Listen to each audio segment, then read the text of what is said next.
శ్రీకృష్ణుని గురుదక్షిణ చెల్లింపు.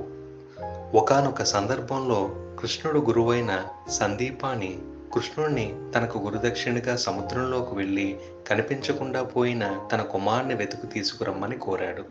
వెనువెంటనే కృష్ణుడు బలరాముడు కలిసి సముద్రుని దగ్గరికి వెళ్ళి, మా గురువుగారి సందీపాని కుమారుడు కనిపించకుండా పోయాడు, అతని గురించి మీకు తెలుసా అని అడుగుతారు. అతనిని పంచజని అనే రాక్షసుడు తీసుకువెళ్ళాడని సముద్రుడు చెబుతాడు.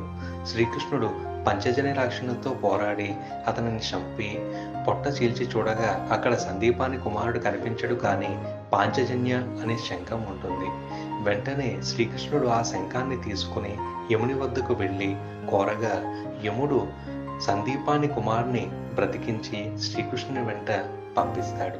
శ్రీకృష్ణుడు సందీపాని కుమారుని గురుదక్షిణగా సమర్పించి ఆ శంఖాన్ని తన వద్దనే ఉంచుకుంటాడు.